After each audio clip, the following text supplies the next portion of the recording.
Estamos hablando de la Virgen de Fátima. Virgen de Fátima. Es la aparición mariana más importante del siglo XX y entonces hicieron una ermita en honor a la Virgen de la Luz.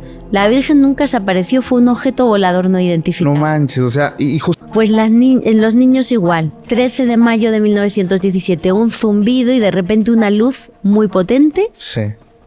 un objeto, y ven salir una señora.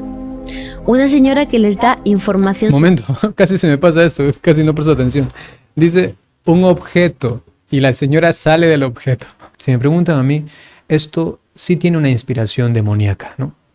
No digo que ellos, o sea, son el demonio, que tienen el demonio dentro, alguna cosa, no, para nada. Solo digo la inspiración. ¿A qué me refiero? A que, a fin de cuentas, lo que están haciendo, lo que intentan hacer, sin que ellos quieran. O sea, ellos probablemente tienen, esa señora, JJ Benítez, a él de dudo un poquito más, pero probablemente esa señora tiene una buena intención de investigar y le fascina esto, quiere comunicarlo aquí y acá.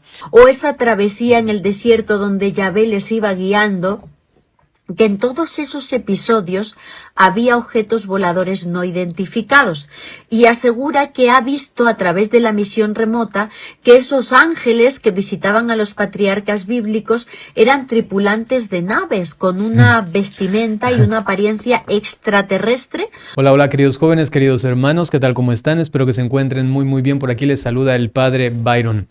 Me han pasado varios videoclips al respecto de una entrevista que se le hace a una señora, de la cual llevamos a conocer brevemente. Su nombre es Lourdes Gómez, en un podcast llamado Extra Anormal, conducido por Paco Arias. Ya lo hemos traído aquí a este canal. Como él entrevista a personas que tienen como conexiones o contactos con cosas sobrenaturales, extraordinarias, pues nos ha servido para reaccionar y aclarar algunos puntos al respecto de la Iglesia Católica, ¿no? Porque han tocado esos temas. Entonces, este video se llama Revelando misterios de la Iglesia y el fenómeno no humano. Evidentemente que si ellos hablan de sus cosas y de fenómenos que le ocurrió a una persona aquí y acá, yo no tengo nada que decir, pues eso es algo muy personal que les ha ocurrido. Probablemente la Iglesia Católica tiene una visión al respecto de eso, pero yo no tengo por qué meterme allí, a menos que quizá alguien personalmente me diga, padre, ¿qué opina de esto? Pero si hago un video es porque justamente se están metiendo ya con la Iglesia Católica. Cuando digo metiendo es porque hacen alusiones a ella, dicen algo que nosotros supuestamente creemos o que nosotros pensamos o hemos hecho. Entonces, ya que es referente a la Iglesia Católica, en este caso inclusive a la Virgen María, entonces quiero reaccionarlo. Me han pasado varios videoclips. Yo voy a poner ahora lo que he encontrado del video completo en referencia a esos videoclips para ir reaccionándolos. Vamos allá. Escuchemos. Y estoy muy feliz de estar nuevamente aquí con todos ustedes. Esta ocasión estoy bien contento porque está conmigo una persona que de verdad, mis respetos para ella. Trae una información que de verdad los va a dejar a todos boquiabiertos, porque lo poco que ahorita conversamos me interesó mucho y sé que va a estar muy buena esta plática. Lourdes Gómez, ¿cómo estás? Hola amigo, un gusto saludarte. Muchísimas gracias por invitarme. Me siento muy honrada, es un honor estar aquí contigo. Gracias. Familia, antes de empezar me gustaría que por favor... Más bien, antes de empezar, vamos a ver quién es Lourdes Gómez. Muy bien, tenemos aquí el Instagram de ella, donde pone parte de su información. Dice periodista y escritora. Aquí ustedes pueden leerlo. Explora el mundo a través del misterio y al ladito un emoji de un ovni. Ok, de un ovni. Listo, y también dice que le gusta pues aquí algo de Turquía, Egipto, algo espiritual, de la ufología, otra vez al respecto de los ovnis. Bien. Me he encontrado con este video de ella. Atención con lo que vamos a escuchar a continuación. Hola queridos amigos, paso por aquí para hablaros de un libro que me he leído hace poco y que me ha dejado, bueno, pues bastantes pensamientos, ¿no? Bastantes reflexiones. Ok.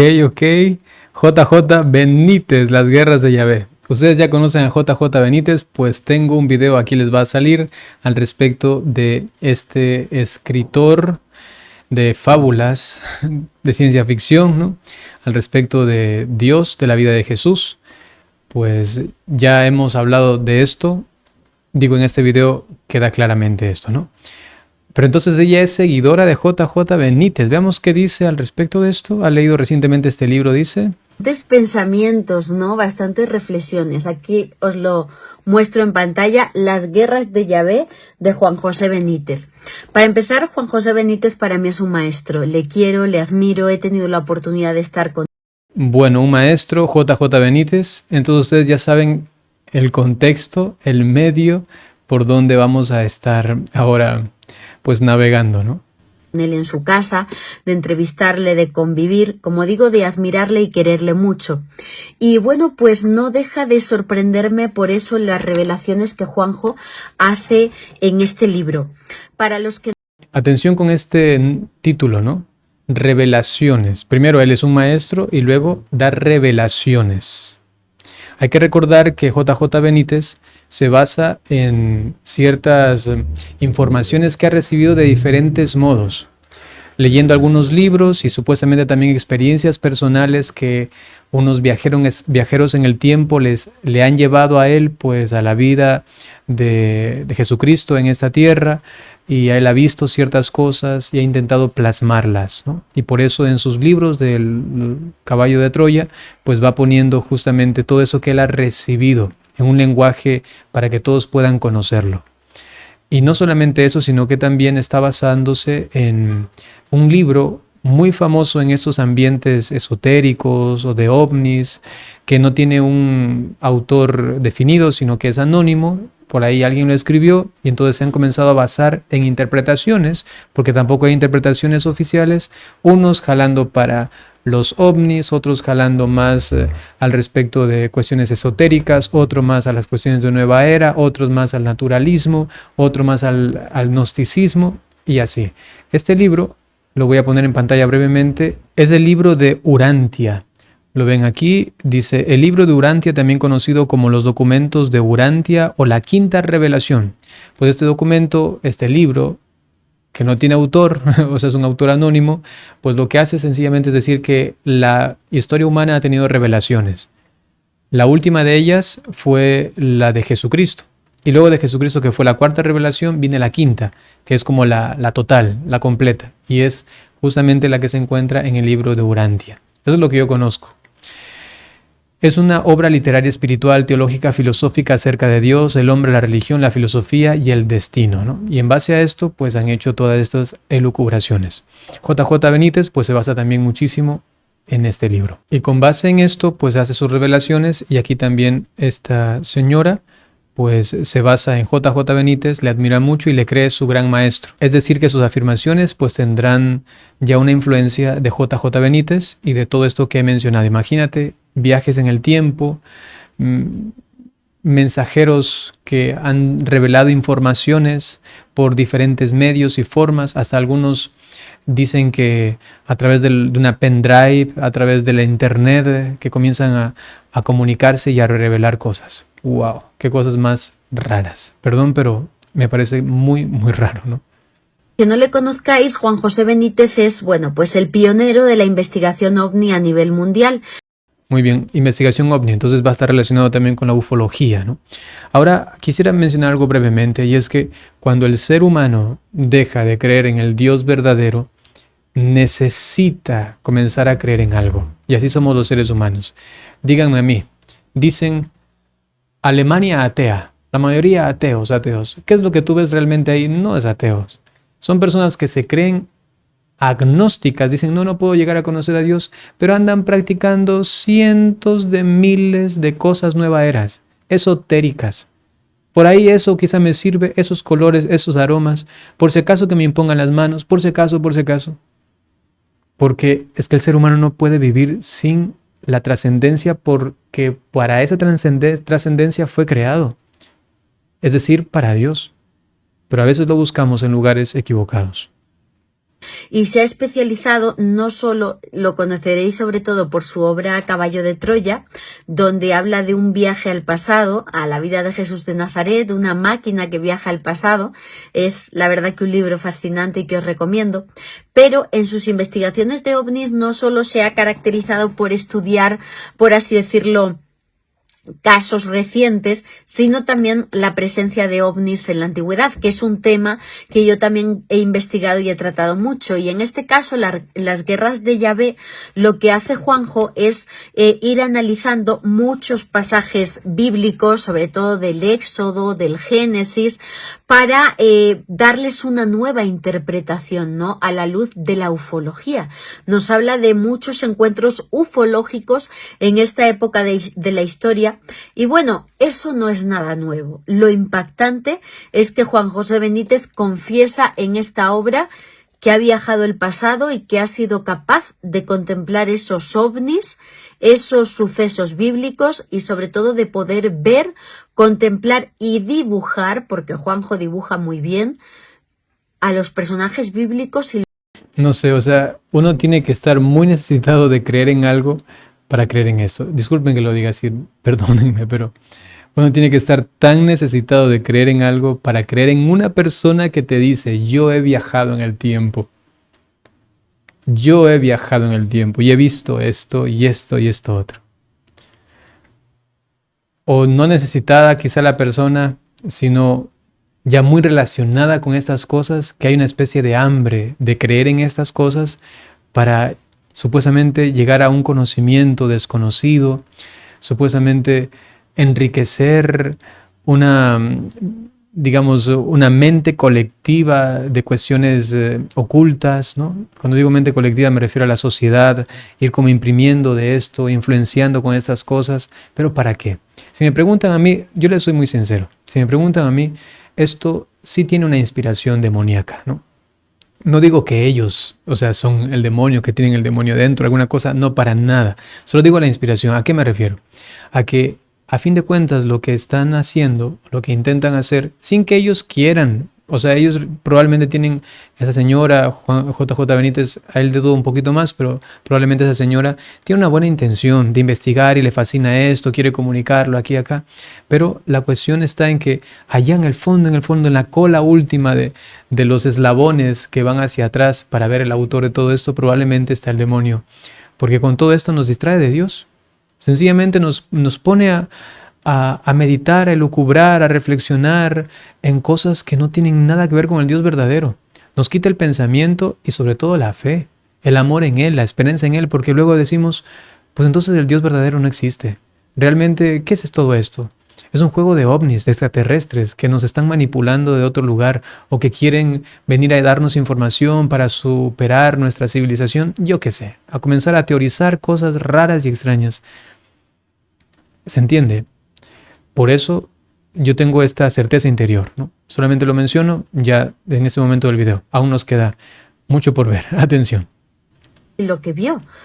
Juan José Benítez confiesa en esta obra que a través del método de la visión remota, concentrándose mucho gracias a ondas beta, a través del llamado método Silva, que ha podido viajar al pasado, Wow. y ver estos eventos bíblicos y confirmar que esos encuentros, por ejemplo, entre Moisés y la zarza ardiente, o ese paso por el Mar Rojo, o esa travesía en el desierto donde Yahvé les iba guiando, que en todos esos episodios había objetos voladores no identificados, y asegura que ha visto a través de la misión remota que esos ángeles que visitaban a los patriarcas bíblicos eran tripulantes de naves con una vestimenta y una apariencia extraterrestre como la que describen, bueno, pues los testigos de encuentros cercanos con ovnis y sus tripulantes hoy día.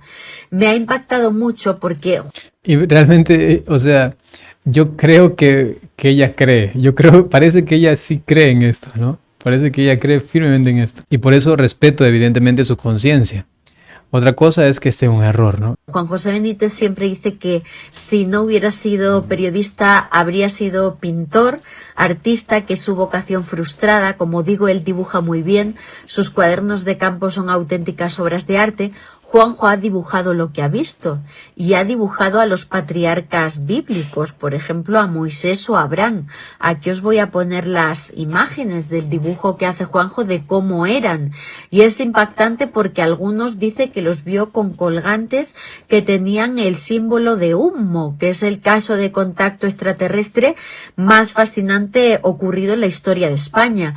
Entonces, repito, es impactante este libro, no solo porque nos habla de ovnis antes de los ovnis, sino porque Juan José Benítez confiesa haber viajado a la más remota antigüedad. Eso ya sabíamos, o sea, él mismo lo ha mencionado en algún momento, sus seguidores saben al respecto de esto, que él dice que todo ha sido por un viaje que él ha tenido con unos militares en el tiempo, ¿no? Eso ya se sabía. En espíritu, desde luego en viaje astral, gracias a la visión remota y al método Silva, y ha dibujado cómo eran los patriarcas bíblicos.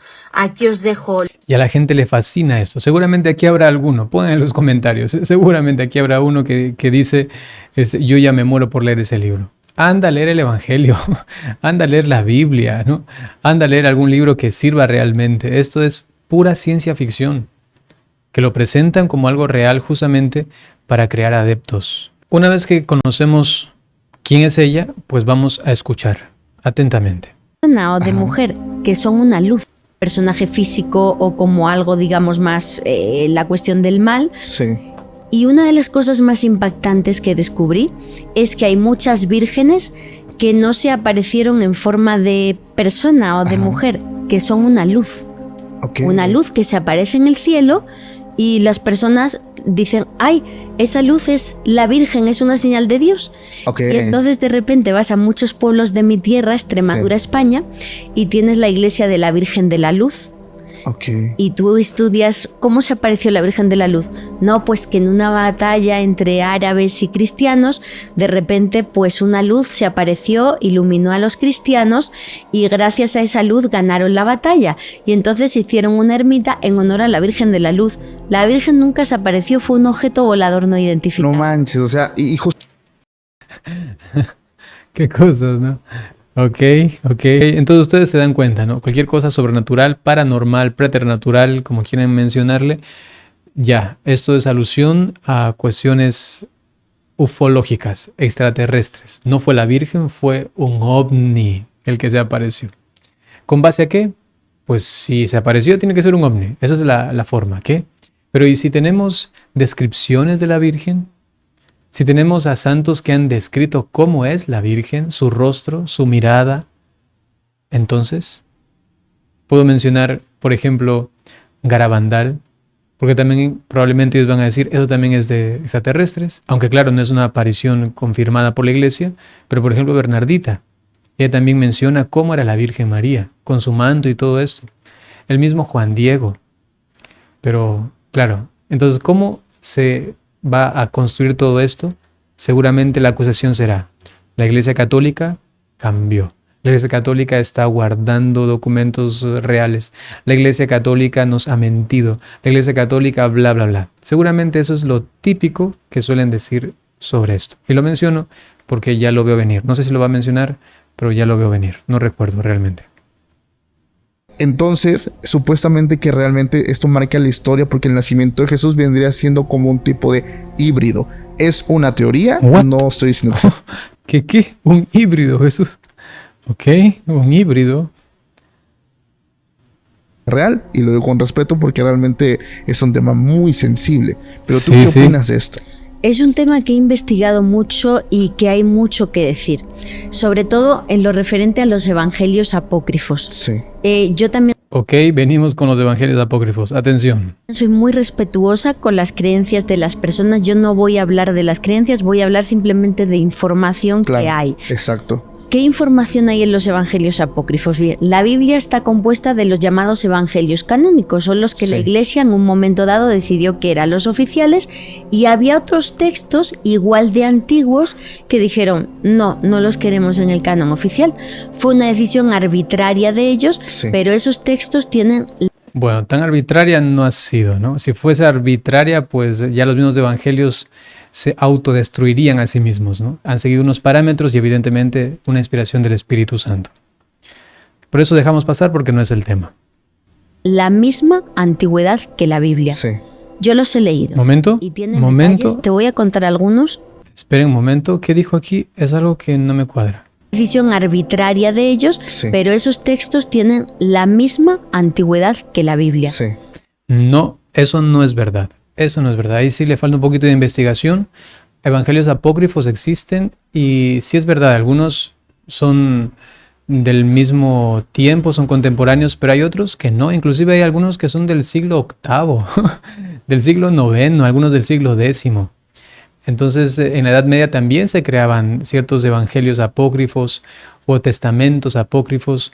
Entonces, veamos cuáles son los que ella utiliza, ¿no? Menciono esto porque suelen categorizar evangelios apócrifos también a aquellos documentos que fueron escritos muy tardíamente.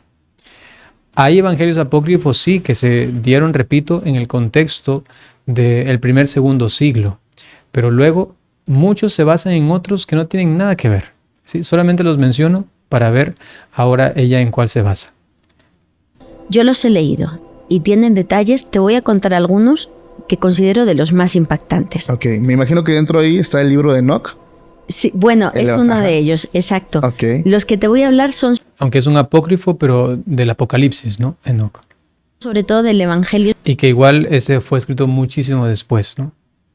sobre la Natividad de la Virgen. Me refiero a los hechos de Enoch, sobre todo. O sea, bueno, todos sabemos que es un escrito falseado, es decir, que no le pertenece a Enoch, evidentemente, sino que le quisieron poner este nombre para ganar autoridad, pero que no entra dentro del canon bíblico por evidentes textos que tienen allí en contra, pues, de la revelación, ¿no?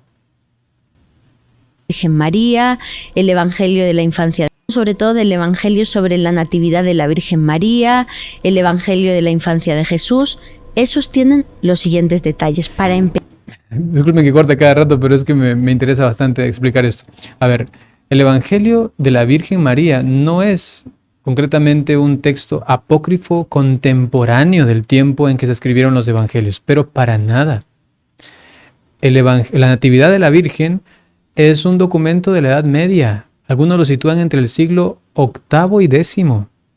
¿Se entiende esto? VIII y X después de Cristo. Pasaron 8 siglos para luego elaborar esto de la Natividad de la Virgen María. Luego, si se basa en el protoevangelio de Santiago, pues es también otra historia. Es algo distinto y que se dan en diferentes momentos.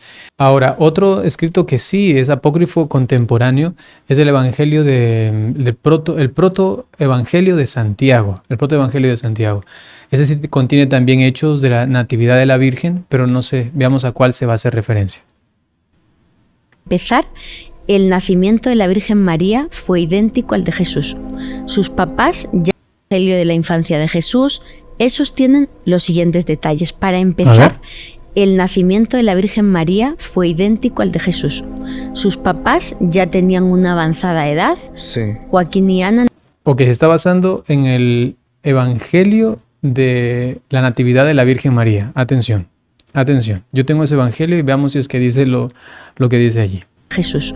Sus papás ya tenían una avanzada edad. Sí. Joaquín y Ana no podían tener hijos y un ángel se les aparece para decirle que van a tener una hija y que esa hija va a tener un linaje especial. Eso sí está ahí, está muy bien. Y que la tienen que cuidar. Igual fue anunciada por un ángel, la niña nace. Los ángeles le recomiendan a sus padres un consejo médico que en la época no se sabía, que le amamantaran con leche materna hasta los 3 años. Hoy día sabemos que eso es la mejor vacuna que le puedes poner a un niño. Sí. Pues a la Virgen la prepararon su cuerpo para lo que tenía que hacer. Ya, esto me parece también rarísimo, ¿no? Rarísimo. Primero hay que decir que eso no se encuentra en el protoevangelio de Santiago, ni tampoco en el Evangelio de la Natividad de la Virgen María. Eso no se encuentra. Inclusive les voy a presentar ahora en pantalla. Atención. Tenemos aquí el Evangelio de la Natividad de la Virgen María. Vamos a ir a la página 3 en el momento de la aparición del ángel a Ana. Sí, y aquí está. Ella habla de una especie de recomendación de los ángeles, porque claro, ella quiere atribuir esto a los ovnis. Luego va a decir los ovnis querían preservar el cuerpo de la Virgen para lo que se iba a dar. Y lo que el otro ha mencionado, no sé si ella piensa lo mismo, para que se cree un ser híbrido dentro de ella, ¿no? ¡Wow! ¡Qué cosa tan fuerte! Y para eso pues rebuscan a veces cosas y dicen lo que no dice el texto. El ángel le dice, llena de gracia el Señor desde el instante de su nacimiento, permanecerá la Virgen, ¿no?, en la casa paterna durante los 3 años de su lactancia. No está diciendo, te recomiendo que le des 3 años de lactar. No está diciendo que permanecer en la casa paterna durante los 3 años de su lactancia. ¿Por qué lo dice de su lactancia? Porque es algo que ya se conocía. Era algo inclusive hasta común. Vamos a ir luego a los documentos que avalan esto, pero solamente sépanlo, que por ejemplo el Talmud ya decía que los niños, las niñas deberían estar 3 años en lactancia. Era como lo típico, lo ordinario, lo normal. Más adelante hace una alusión a eso también, ya cuando presentan a María en el templo, ¿no? Transcurridos 3 años, ojo, estamos leyendo el Evangelio de la Natividad de María, eso está escrito más o menos en el siglo VIII, IX. Transcurridos 3 años y terminado el tiempo de la lactancia, llevaron a la Virgen con ofrendas al templo del Señor. Es decir, 3 años y terminado el tiempo de lactancia. Aquí en ningún momento el ángel está recomendando algo. Aquí solamente el escritor, el que escribió esto, pone algo que ya se conoce en ese tiempo, que se sabía. Transcurridos 3 años y terminado el tiempo de la lactancia, ocurre lo siguiente. No está diciendo que el ángel le dice, haz esto y esto otro, ¿no? Entonces, digo, ellos acentúan esto para luego decir, es que los ovnis, los extraterrestres, estaban comunicando una ciencia que nadie conocía en ese tiempo. Nadie conocía en ese tiempo. Permítanme mostrarles lo siguiente. Tenemos aquí una revista de enfermería de Costa Rica. Rebenf se llama, ¿no? Y aquí aparece la genealogía histórica de la lactancia materna, ¿sí? Ok, aquí está, inclusive tiene su serie, ¿no?, para poder encontrar su ISSN, su código. Ok, y vamos a ver qué dice al respecto de la lactancia. Y dice, por ejemplo, existen referencias de Babilonia en donde la lactancia se practicaba hasta que el niño cumplía los 3 años, al igual que en la India y en Egipto. O sea, esto ya era algo conocido en ese tiempo. Más adelante, por ejemplo, nos dice que los griegos, en especial la figura de Sorano de Éfeso, considerado el padre de la puericultura, aseguraba que el destete debía realizarse pasados los 2 o 3 años de lactancia. Es decir, que esto era algo de usanza común en ese tiempo.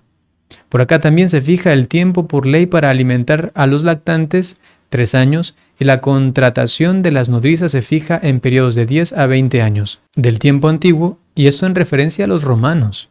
Y como les mencionaba lo del Talmud, ¿no? Primera parte de la prehistoria al cristianismo. Incluso en el Talmud se definía que la lactancia debía darse hasta los 3 años de vida y debía ser exclusivamente administrada por las madres. ¿Se entiende esto?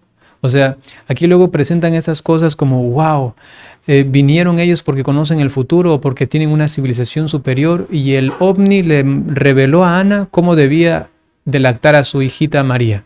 3 años. No, por favor. Si eso ya se sabía muchísimo antes, inclusive que el cristianismo. Por favor, por favor. Desde que nació esos ángeles. Y los papás prometieron que si la niña nacía, a los 3 años la iban a ofrecer al templo para que fuera una virgen del Señor y se dedicara a orar. Entonces a los 3 años la entregan, y son varios los evangelios apócrifos que cuentan lo mismo. ¿Sabes qué es? Que a la niña no la alimentaban los humanos del templo. Ella esa comida se lo daba a los pobres. Todos los días bajaban unos ángeles a darle un alimento especial. Wow. O sea, ella desde pequeña su organismo. Bueno, eso yo no he leído nunca realmente. Yo conozco algunos evangelios apócrifos de la Natividad de María, como les he mencionado, pero esto concretamente no. Sé que sí, la Natividad o el protoevangelio de Santiago, no recuerdo cuál de los dos, sí menciona que los ángeles le visitaban, pero solamente le visitaban. No dice ahí que le daban un alimento raro o extraño, ¿no? Eso no dice. Pero bueno, ya con lo primero, yo pongo en duda luego lo que se dice a continuación, con base a lo que yo tampoco no conozco porque no he leído todos, no sé a cuál se está refiriendo ella, ¿no? Pero ya eso me pone en duda, ya que ha dicho algo del Evangelio de la Natividad que no está allí. y que lo presenta como algo espectacular cuando realmente no lo es. Su cuerpo se estaba preparando La estaban guiando para la misión. para la misión. Los ángeles la daban un alimento. Todos los días bajaban unos ángeles a darle un alimento especial. Ella no podía comer lo mismo que el resto. Por si acaso, los evangelios apócrifos son apócrifos justamente porque fueron escritos con ciertas espectacularidades, no sé si se dice así, con muchas cosas espectaculares al respecto de Jesús, de la Virgen, que Jesús iba pasando y sin querer pues empujó a alguien por ahí, lo mató y lo tocó otra vez y ya revivió, y como si Jesús, todo era fantasioso, ¿no?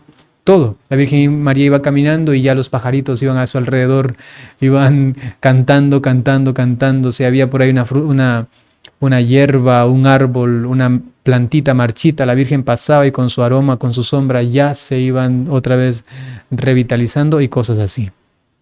Entonces la iglesia, muy cauta, decía, esas cosas no son parte. Y además, si acaso en algún momento ocurrió algo espectacular, pues ese no es el centro. Tenemos que centrarnos en el Evangelio, lo que Jesucristo vino a darnos, no en cosas fantasiosas y a veces tan extrañas, a veces en contra de la misma persona de Jesús mismo, ¿no?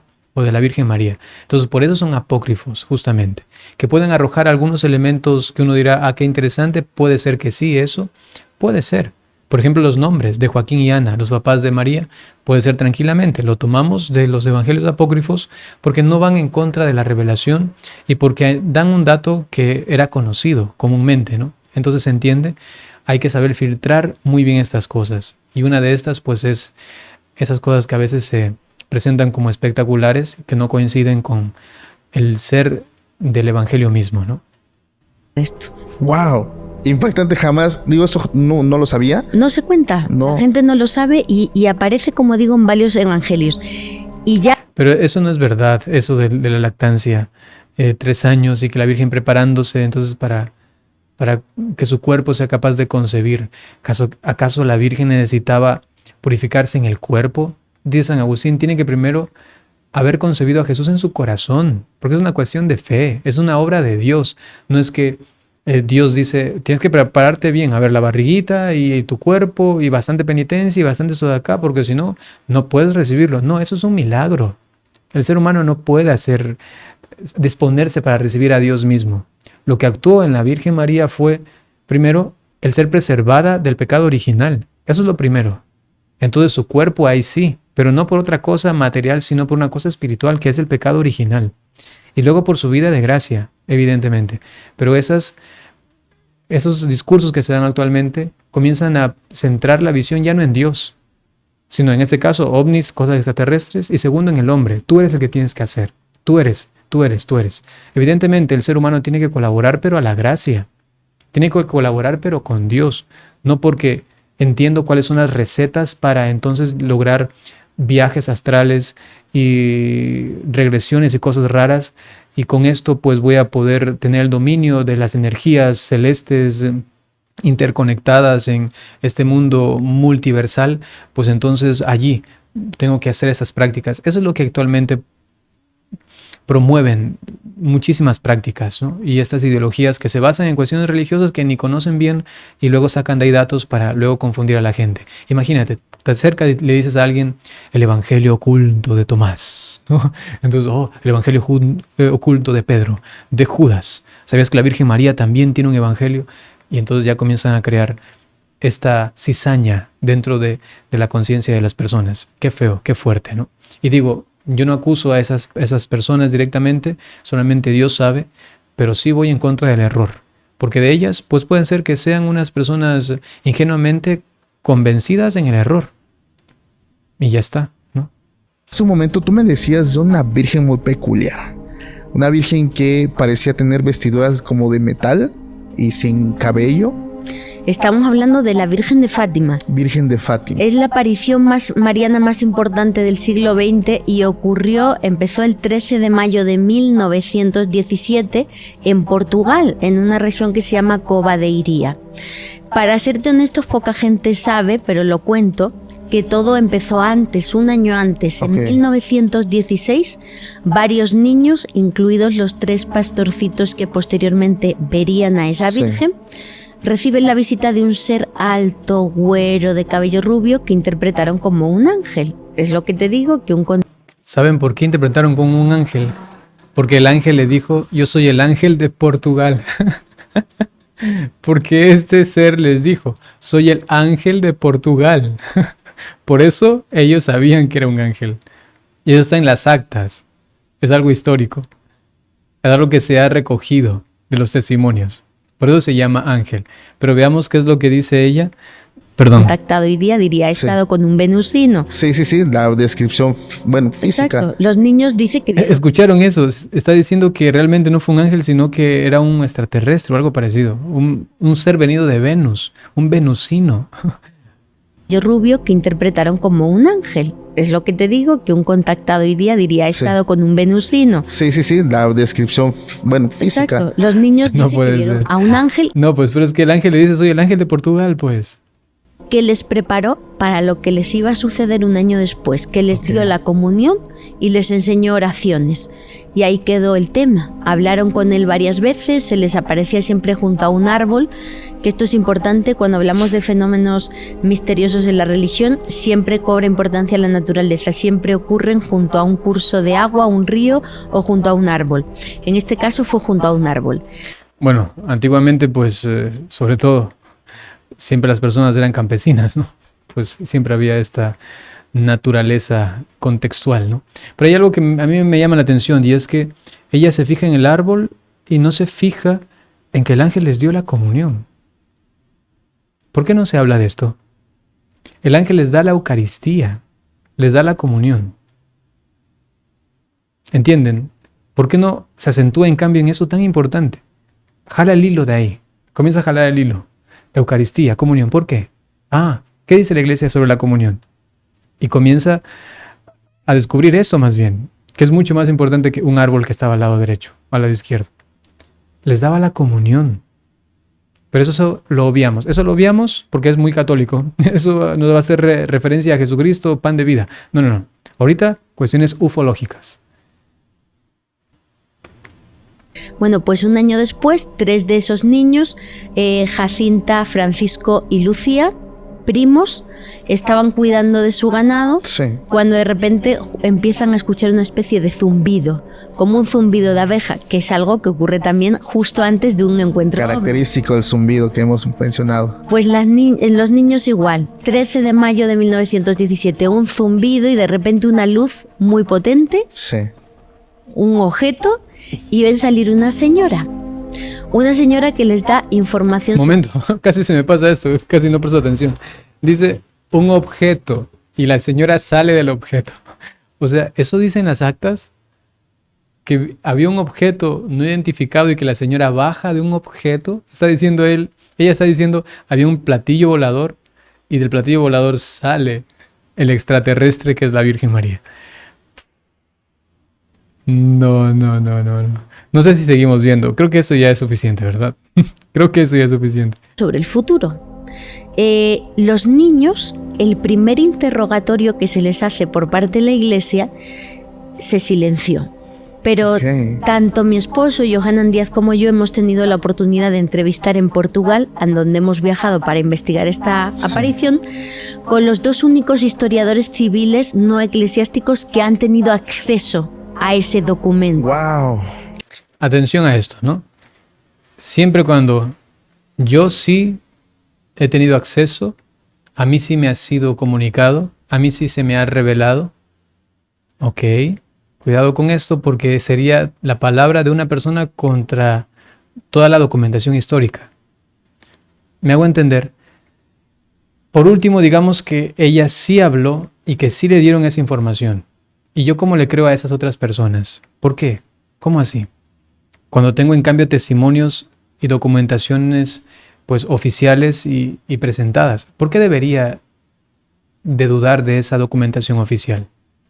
Porque lo que seguramente va a decir es que la Iglesia Católica ha tergiversado todo y lo ha puesto a su conveniencia. Que se llaman Fina de Armada y Joaquín Fernández. ellos son los dos únicos investigadores no miembros de la Iglesia que han leído la primera declaración de los niños.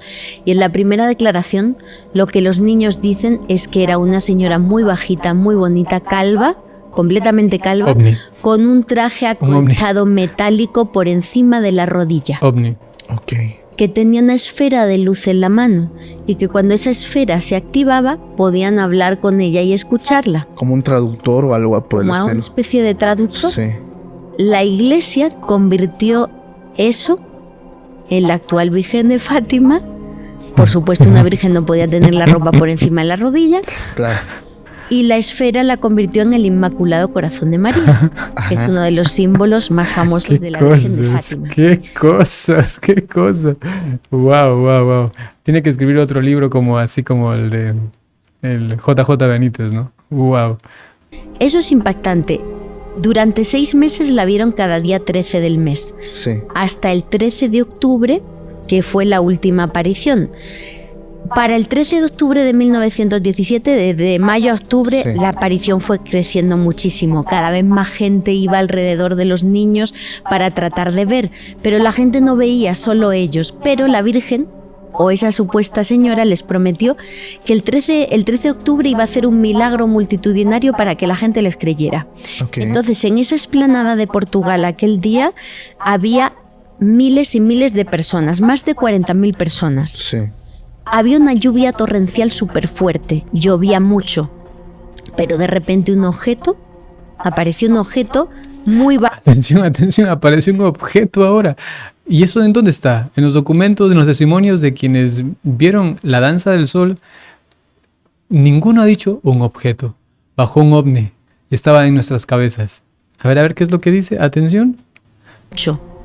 Pero de repente apareció un objeto muy bajo, a pocos metros de altura, iluminó por completo a la gente, tan fuerte que los testigos aseguran que la ropa empapada se secó instantáneamente. La ropa de la gente se secó. Recuerdo del calor que ejercen luego para los símbolos que hacen en los campos de En los cultivos. sembradíos. Ajá. Así es, pues igual, secó la ropa de la gente. Fíjate, la Iglesia dice que el sol Espera, ese señor está diciendo que con ese mismo calor con los que queman supuestamente los campos de cultivo, con eso secaron la ropa de tantas personas. Ok. Me parece muy raro. Qué cosas tan raras. Uno tiene que escuchar. igual secó la ropa de la gente. Fíjate, la Iglesia dice que el sol danzó en Fátima. No fue el sol, fue un objeto. No, la iglesia. Hay los testimonios de cientos de personas. De cientos de personas. Inclusive creo que son miles. Que vieron danzar el sol. Pero es que todos ellos, tontitos, no se dieron cuenta que apareció un platillo volador y lo confundieron al platillo volador con el sol. Sí, nos confundimos. Ha sido el platillo volador el que nos secó. ¿Qué? Wow. Volador no identificado, sí, que secó la ropa de la gente, y lo más curioso, cayó una sustancia blanquecina que se interpretó como el llamado cabello de ángel, que provocó curaciones, milagros instantáneos. Y la gente, pues, todo eso fueron testigos, tanto creyentes como no creyentes. Exactamente, fueron testigos. ¿Y por qué dice la Iglesia es la que dice? Y fue un fenómeno ufológico total con el que se cierra la aparición. Ufológico. Pero te diré la parte paranormal para que veamos la conexión. Okay. Casi nadie sabe que días antes del 13 de mayo, que fue cuando los niños ven por primera vez a la Virgen, 2 grupos de espíritas portugueses que estaban haciendo sesiones de Ouija contactaron a través de la Ouija con una entidad llamada Stella Maris, Estrella de la Mañana, que es uno de los nombres que se le da a la Virgen María. Sí. Que les anunció que el 13 de mayo iba a ocurrir algo fuerte que iba a cambiar la historia de Portugal. Okay. Y ellos dejaron un anuncio en 2 periódicos portugueses para dejar constancia de que habían recibido el mensaje. Pero eso es sencillo. Si es que realmente hicieron la Ouija, pues el demonio también deduce cosas, ¿no? El demonio también puede deducir cosas y ya. Así de sencillo, ¿no? Si realmente hicieron la Ouija. La otra sería, ¿es realmente así? ¿Realmente pasó así? Y en el caso que lo fuere, según dice que da información, Ustedes no lo ven en la pantalla, yo tengo aquí a la derecha. Déjenme mover rapidito para que ustedes vean. Dice que es esto que está aquí. Este de aquí. Que ahí le ha dejado una codificación, por ejemplo. Un anuncio. Ahí, ¿no? Que dice 5 de mayo 1917. Entonces es una codificación que han descubierto que ya estaban prediciendo que iba a ocurrir eso. Bueno, si tú ves números te puedes inventar cositas, ¿no? Ahí con números y todo eso. No sé. En el caso de que lo fuere, pues hasta el demonio pues estaba alerta porque iba a ocurrir algo maravilloso allí, ¿no? Así como le pasó, por ejemplo, a Santa Teresa de Ávila, que cuando ella nacía, pues el demonio quería matarla, ¿no? Porque sabía que lo que iba a hacer iba a ayudar a tantas personas, ¿no? Al Padre Pío también, cuando era pequeño, ¿no? Al Santo Cura de Ars. Ok, veamos si avanzamos un poquito más. En 2 periódicos portugueses para dejar constancia de que habían recibido el mensaje. Ajá. Bueno, más adelante yo tengo aquí anotado, ella habla sobre la Sábana Santa, sobre el Padre Gabriel Amor, sobre el Santo Grial, sobre la Virgen de Guadalupe. Esas últimas cosas solamente ahí dicen, arroja cosas, digamos, que se conocen, científicas. Y ella misma dice, parece ser que sí es el mismo hombre el que había muerto, pero ya como tiene un sesgo al respecto de Jesucristo, lo presenta de una manera distinta. Sobre el Padre Gabriel Amor se basa en la película que salió, esa película feísima, que no dice realmente la vida del Padre Gabriel Amor, ni su personalidad, ni su contexto real. Luego habla del Santo Grial, que probablemente se encuentra en España y que es el que ha utilizado Jesucristo en la Última Cena. Y por último habla de la Virgen de Guadalupe y una experiencia que tiene con ella, que también es respetable. Sencillamente ella lo comparte desde su experiencia o desde su visión ufológica, su experiencia, no sé cómo decirlo, si ella es agnóstica o no sé, desde su situación concebida interiormente espiritual, ¿no? Básicamente eso. Bien, con eso terminamos, para no alargar mucho el video, porque si nos ponemos a analizar luego todo eso sería demasiado. Cuando terminamos, quería compartir esto para que si ven esos clips por ahí en TikTok, en Instagram, que es donde más se han hecho famosos, pues sepan que hay que tener un poquito de conocimiento más de los contextos en los que ella habla para luego ponerse a pensar y decir, pero esto ya no me cuadra, esto ya como que no. Y sobre todo, pues, con su maestro, que ella misma lo declara, JJ Benítez. ¡Wow! ¡Qué cosa tan fuerte! Permítanme ahora darles la bendición. El Señor esté con ustedes. La bendición de Dios Todopoderoso por intercesión de la Santísima Virgen María, San José y todos los ángeles y santos, en el nombre del Padre, y del Hijo, y del Espíritu Santo. Corto así rápido porque aquí está ya casi por irse la luz. Estamos en días de cortes de luz en Ecuador. Cuídense mucho. Hasta pronto.